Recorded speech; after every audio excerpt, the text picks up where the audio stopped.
A paz do Senhor Jesus, me chamo Luciano Ribeiro, vamos dar início a mais uma aula na nossa Escola Bíblica Dominical. Lembrando que nós estamos em uma série de lições nesse trimestre falando sobre corpo, alma e espírito, a restauração integral do ser humano para chegar à estatura completa de Cristo. Já estamos na lição de número 4, que tem por título Corpo como Templo do Espírito Santo. Texto áureo: ou não sabeis vós que o vosso corpo é templo do Espírito Santo, que habita em vós, proveniente de Deus, e que não sois de vós mesmos? 1 Coríntios capítulo 6, verso 19. Verdade prática.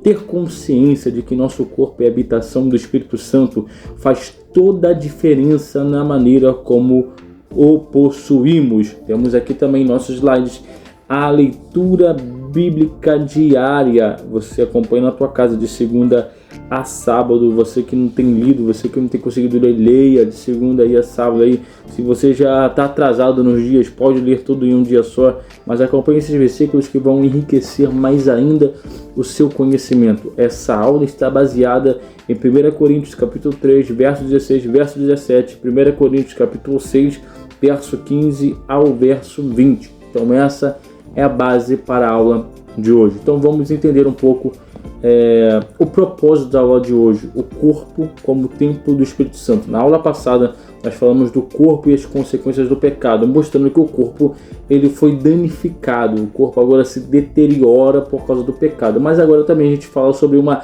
restauração, sobre o corpo que foi redimido pelo sacrifício de Jesus na cruz do Calvário. Então a gente vai fazer esse link com a lição passada com essa lição também de hoje, ou seja, comparando, já que na semana passada falamos da deterioração do corpo por causa do pecado, agora nós vamos falar da bênção de Deus sobre o corpo que foi redimido, lavado pelo sangue de Jesus. Então, Paulo está usando aqui como base dessa lição, como na verdade Silas Queiroz está usando como base dessa lição, o texto de Paulo, de 1 Coríntios. A igreja de Corinto era a igreja que era uma cidade que havia muita idolatria, onde se adorava diversos deuses, e o deus principal daquela cidade era o templo de Afrodite, aonde eles, como prática de culto pagão, eles cultuavam com toda a imoralidade sexual possível, utilizando o corpo como ferramenta de adoração a essa deusa, onde eles imaginavam e pensavam e diziam na filosofia da época que Deus se importava com a alma ou com o espírito e não com o corpo. O corpo era a matéria era ruim, você podia fazer o que você quisesse com o seu corpo. Por isso que Paulo, em suas cartas de Corinto, 1 Coríntios e 2 Coríntios, Paulo toca muito nesse assunto de prostituição, de como se comportar, de como ser, como tratar o corpo, porque era justamente esse algo que eles negligenciavam devido à cultura pagã que havia naquela cidade. Por isso que Paulo fala muito sobre o corpo, fala que nós fomos comprados por um bom preço, fala que nós somos o templo do Espírito Santo, fala que todo pecado é cometido fora do corpo, mas a prostituição fere o corpo e também acaba atingindo a Deus, que a prostituição é feita no corpo. Então Paulo vem batendo nessas teclas para poder mudar o pensamento daquele povo que estava aculturizado, ou seja, a cultura já estava na mente deles, a cultura da cidade, que era se render à promiscuidade, se render às lascívias, aos pecados cometidos com o corpo, os pecados de atos sexuais. Então Paulo vem batendo muito nessa tecla, vem ensinando muito sobre esse assunto, e o pastor Silas Queiroz utilizou essa base de Paulo para trazer essa lição tão importante e tão valiosa. Paulo fazendo os crentes de Corinto entender: agora o seu corpo não pode ser mais usado da forma que era usado antes. Antes vocês não eram de Deus, vocês utilizavam o seu corpo como vocês achavam melhor. Agora vocês são de Deus. Corpo, alma e espírito, tudo é importante. Deus não quer só seu coração, Deus não quer só sua alma. Deus, ele te comprou com o sangue de Jesus por um bom preço. E é por causa desse bom preço que você foi comprado que ele quer a sua vida inteira. E o seu corpo é a habitação do Espírito Santo. O Espírito Santo, antes, nós vamos ver no Antigo Testamento, nos profetas, nas leis, ele visitava, ele fazia visita, trazendo mensagens proféticas, trazendo manifestações proféticas em certos tempos, mas agora, no sacrifício da cruz do Calvário, o véu do templo se rasga de alto a baixo. Aquilo que nos separava não nos separa mais. Então o véu foi rompido, o acesso foi liberado. Aquilo que o sumo sacerdote sentia uma vez no ano foi liberado para aqueles que aceitam Jesus como seu Salvador e são cheios do Espírito Santo. O Espírito Santo agora não nos visita, ele habita em nós. E é isso que Paulo quer fazer os crentes de Coríntios entender. Seu corpo não é qualquer coisa, seu corpo tem valor. Por quê? Vocês são o templo, a casa de Deus. Nós vamos ver durante a história bíblica, pelo menos existiu 2 lugares que eram lugares de reconhecimento de habitação de Deus. Primeiro, a tenda, onde se desmontava, era uma tenda desmontável, uma tenda portátil, que se andava e levava-se ela. Ela tinha 3 partes. O pátio, o lugar santo e o lugar santo dos santos. Como homem, tem corpo, alma e espírito. Depois da tenda, a partir de Davi começou a pensar, eu tenho uma casa, tenho um lugar para habitar, para repousar minha cabeça, mas e Deus? Deus, ele habita em tendas. Então Davi, ele teve a ideia, de construir o templo. Não pôde construir o templo, mas deixou toda a planta, todo o caminho para que seu filho Salomão fosse esse que executasse essa missão. A partir disso, o templo foi considerado um lugar sagrado, onde Deus habitava no templo. Só que o templo foi destruído de Salomão. Quando o povo volta do cativeiro, o povo reconstrói o templo com poucos utensílios. O templo agora não era mais tão bonito como o templo de Salomão. E aí o povo começa a desanimar, achando que Deus não habitaria naquele templo. É quando o profeta Joel se levanta para dizer: a glória dessa última casa será maior do que a da primeira. E isso que o profeta Joel falou também serve para nós. A glória dessa última casa será maior do que a primeira. Em Atos está escrito: Deus não habita em templos feitos por mão de homem. Não é o ouro, não é a prata, não é a beleza, mas agora Deus habita em nós. E a glória desta última casa será maior do que a da primeira. Então é sobre isso que nós vamos entender. A casa de Deus. Se nós temos toda uma reverência, todo um respeito, todo um zelo para com as coisas de Deus, imagine a casa dele, o lugar que ele habita, o lugar que ele mora. O lugar que ele habita, o lugar que ele mora precisa estar sob a autoridade dele. Precisa estar sob o comando dele. Então, se eu sou casa de Deus, a minha vida, os meus planos, os meus sonhos, tudo que eu faço através do meu corpo deve ser dirigido pelo dono da casa, por quem habita em mim, por Deus, através do seu Espírito Santo, porque nós somos o templo dele aqui na terra. Vamos aprender muito mais ao decorrer dessa lição. Nos acompanhe na nossa aula, curta esse vídeo, compartilhe com alguém, ative o sininho aqui, comente esse vídeo também para que a gente venha ter mais engajamento, essa aula venha chegar a outras pessoas e que Deus abençoe a tua vida. Fique atento agora aos próximos tópicos. Vamos fazer o tópico 1 e logo após iremos dar início aos outros tópicos. Então fique ligado, eu creio que Deus vai abençoar demais a tua vida em nome de Jesus. Primeiro tópico: corpo, propriedade e habitação divina. Primeiro subtópico: comprados e selado. Assim como o espírito e alma, nosso corpo também foi comprado por Deus. Também foi comprado lá no sacrifício feito por Cristo na cruz. O apóstolo Paulo destaca isso quando ele fala que nós fomos comprados por um bom preço. Que bom preço é esse? Foi o sangue de Jesus derramado na cruz. E a partir desse sacrifício, nós não nos pertencemos mais, mas passamos a pertencer a Ele, porque Ele passa a ser o dono do nosso corpo, da nossa alma, do nosso espírito. Ele nos redimiu por completo. E o Espírito Santo é o selo dessa compra, é o que mostra que de fato somos dele, é o que marca, é o que identifica, é o que sela. Isso está escrito em Efésios capítulo 1, verso 13.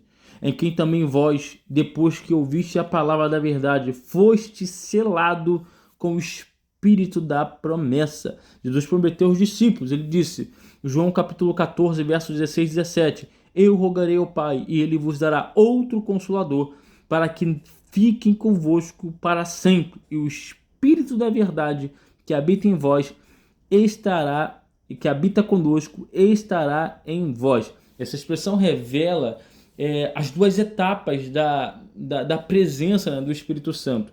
Antes do sacrifício da cruz, o Cristo já estava dizendo que ele está conosco, antes da cruz, e depois da cruz. Ele estará em vós, que é diferente, né? Antes ele estava conosco. Agora, depois da cruz, ele estará em vós. Quando Jesus soprou sobre os discípulos e disse, recebeu o Espírito Santo, cumpriu-se a promessa da regeneração interior. Mas não apenas isso, não apenas como visitante do Espírito Santo, mas agora como o morador da casa. Champlin destaca isso. Ele diz, a redenção de Cristo é total e não abrangente somente a alma e o espírito, mas também o corpo.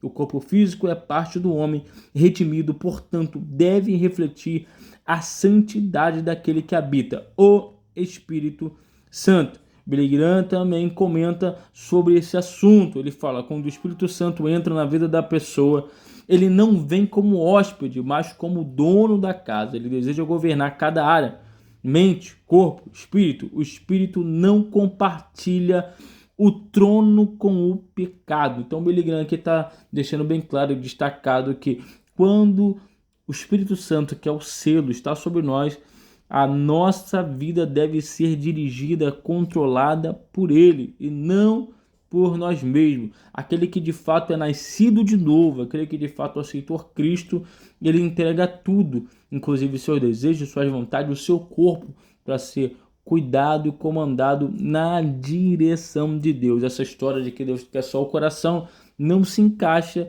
dentro daquilo que a Bíblia nos ensina. Ele não quer somente o coração, ele quer controlar a nossa vida toda. Ele não quer um relacionamento raso, ele quer um relacionamento profundo.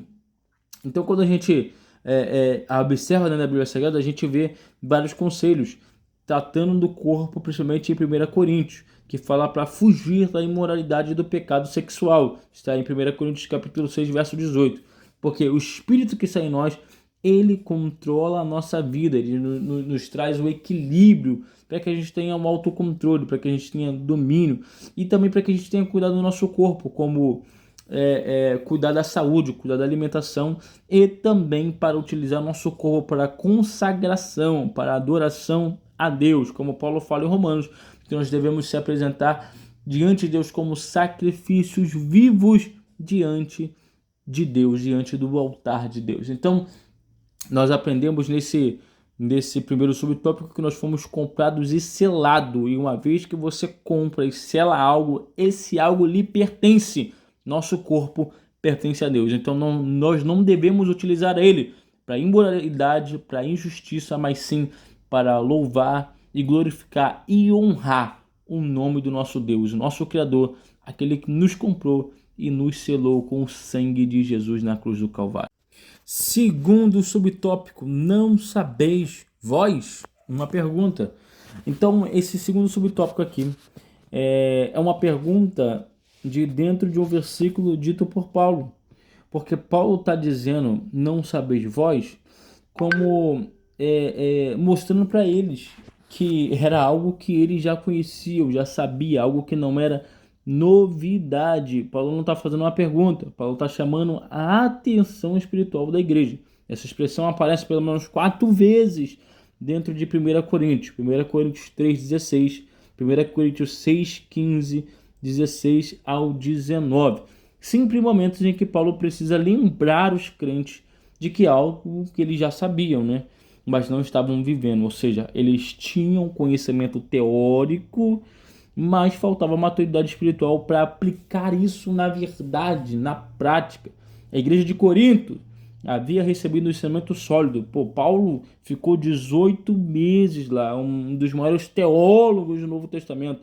Eles tiveram o melhor professor, mas continuavam com aquela marca, né, de comportamento carnal, de divisão, de disputa, de imoralidade, de falta de discernimento. Por isso Paulo escreve com uma autoridade e firmeza. E acreditam-se, né, que Paulo tem escrito muito mais de 2 cartas aos Coríntios, mas acabou se perdendo essas outras cartas. Mas vamos lá. Paulo fala isso, vamos lá. 1 Coríntios 3,16. Não sabeis vós que sois o templo de Deus e que o Espírito de Deus habita em vós? E essa pergunta é, na verdade, uma advertência amorosa, pastoral do apóstolo Paulo. É um lembrete. de que agora eles não eram mais o que eles eram antes. Agora eles têm uma identidade espiritual, eles são cristãos, são nova criatura. Eles agora não podem mais andar segundo os padrões do mundo, da sociedade corrompida. Agora eles são diferentes, eles precisam andar de forma diferente. O seu comportamento precisa revelar que Cristo entrou na vida deles. A utilização do seu corpo precisa mostrar que eles são de Deus. John Stott faz um comentário, ele diz: o problema da igreja de Corinto também da igreja moderna, é que muitos sabem a verdade, mas vivem como se não soubesse. O maior desafio do cristianismo não é a ignorância, mas a incoerência entre o que cremos e o que fazemos. Então o que John Stott está fazendo aqui? Está explicando essa pergunta de Paulo. Não sabeis vós? Ou seja, para despertar essa consciência adormecida nos crentes de Coríntios, que também se aplica para os dias de hoje. Que nós devemos ter nossa consciência de vez em quando despertada também, porque às vezes nós sabemos muito, mas praticamos pouco, vivemos em uma hipocrisia. Sabemos muito na teoria, mas sabemos pouco demais na prática. Então, desde o Éden, é ensinado os valores domésticos que o pecado de Adão e Eva tentam cobrir. Foi tentado o pecado de Adão e Eva, que eles tentaram cobrir, né, com folhas de figueira, para esconder o que eles sabiam quando os seus olhos forem abertos, que eles estavam nus. Então, desde ali, Deus ele matou o primeiro animal, né, fazendo o primeiro sacrifício. O próprio Deus fez o primeiro sacrifício, matou esse animal e vestiu eles com uma pele de animal, porque folha de figueira iria secar, era passageiro, não iria durar. Agora a pele de animal já seria mais duradouro, porque Deus ele preza pelo zelo, pelo bom comportamento. Deus ele preza pelo corpo que está bem vestido, bem cuidado, não de forma imoral ou indecente. John Stott ele também comenta algo sobre isso. Ele diz: a pureza é o fruto de um coração que teme a Deus. Quando compreendemos que somos morada do Espírito Santo, começamos a tratar o corpo com reverência e não com descuido ou vaidade. Então o que Deus fez no Éden não foi um ato de vaidade. O que Deus fez no Éden não foi um ato de descuido. Pelo contrário, descuido foi o que Adão fez. Adão e Eva fez. Eles cozeram lá folhas de figueira que não iriam durar, não seriam suficientes para cobrir a sua nudez por muito tempo. Eles teriam que fazer outra até eles se cansarem, né? Então, para cobrir a sua vergonha do pecado que eles haviam cometido, o próprio Deus ele sacrifica o primeiro animal e cobre eles com a pele desse animal. Então, a santificação do corpo é essencial para a vida cristã. O modo como usamos o corpo, como nos apresentamos, como nos comportamos, revela a presença do Espírito Santo em nós. Então, não sabeis vós? Então, fica esse alerta, fica essa advertência carinhosa, amorosa, pastoral para todos nós, que muitas vezes nós estamos ouvindo e aprendendo coisas que nós já sabemos. Como o João fala, o que eu escrevo é o que vós ouviste desde o princípio, ou seja, não é novidade. Então é um despertamento espiritual para cada um de nós. Terceiro subtópico, propriedade e domínio. Vamos falar agora sobre o assunto que já estamos falando desde o início dessa aula. Se Deus ele é dono da nossa vida, ele tem a propriedade do nosso ser, então nosso ser deve ser dominado por ele. Eu não pertenço mais a mim, eu pertenço a Cristo. E a gente vê Paulo deixando isso bem claro quando ele fala em 1 Coríntios capítulo 6, verso 13, dizendo: porque o corpo não é para a prostituição, mas para o Senhor, e o Senhor para o corpo. Não sou eu que tenho que dominar, não sou eu que tenho que decidir, eu tenho que estar dentro da direção do dono. Ele tem a propriedade, ele é dono da minha vida e ele também deve dominar, ele deve reinar em mim. O doutor Martin Lloyd Jones, ele diz algo muito interessante. O cristão não tem o direito de fazer o que quiser com o próprio corpo. porque ele foi comprado e consagrado e santificado, e não apenas uma ideia espiritual, é uma realidade física e prática. Cristo deve governar o corpo assim como ele governa a alma. E ele também completa com outro comentário dizendo: todo pecado sexual, toda impureza, toda entrega aos vícios é, na verdade, um ataque contra o templo do Espírito Santo. O pecado destrói a paz interior, corrompe a mente, escraviza o corpo. Somente quando o espírito retorna ao trono, a ordem é restaurada. Então, isso mostra que quando eu entrego o meu corpo ao pecado, não é Deus que está me governando. Quando eu me entrego aos prazeres dessa carne, aos deleites desse mundo, não é Deus que está governando. Eu que estou tirando o domínio, o governo de Deus. Então, se Deus de fato me comprou, se Deus de fato me tem como sua propriedade, o domínio está na mão dele. Eu não posso entrar em uma briga, eu não posso entrar em um conflito contra Deus, porque o domínio está nas mãos dele. Então, isso aqui fica claro com Paulo. O que Paulo falou? Dizendo: vós sois o templo do Deus vivente. Com essas palavras, Paulo está deixando algo bem claro. Quem profana o corpo, quem profana o templo, também será destruído, também será profanado, né? Porque o templo do Espírito Santo ele precisa ser santo, já que quem habita nele é o Espírito Santo. O doutor Leon Jones, ele diz: quando o Espírito Santo governa o homem, ele não oprime, ele o liberta. O domínio do Espírito é o caminho da verdade e liberdade, pois ele nos liberta do domínio do pecado. Então, uma das provas que de fato o meu corpo é de Deus, de fato Deus é em mim, é o poder que eu tenho de dizer não para o pecado. É o poder que eu possuo em não ser controlado pelos desejos da carne, e sim ser entregue de forma sincera a Deus, né? Entender o que é arrependimento, entender que eu posso talvez até errar, até pecar por um acidente, mas eu tenho que entender que meu corpo é de Deus, como João disse: filhinhos, não pequeis, mas se pecar, vocês têm um advogado junto ao Pai, Jesus Cristo é o justo. Então nós temos que entender isso, que se nosso corpo errar o caminho, nós temos que correr aos pés daquele que nos perdoa e nos restaura, porque ele nos comprou, a casa é dele.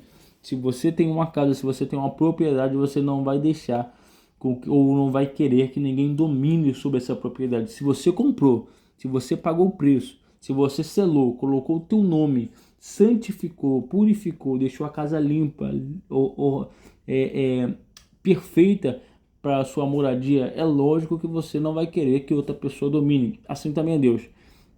Nosso corpo foi comprado, selado, purificado, santificado, e não é o pecado que tem que morar ou dominar. O pecado ele deve ser lançado fora. Nós temos que correr aos pés de Deus, aos pés de Jesus, nos arrepender dos nossos pecados, para que de fato a nossa vida seja controlada e comandada pelo Espírito Santo que habita em nós.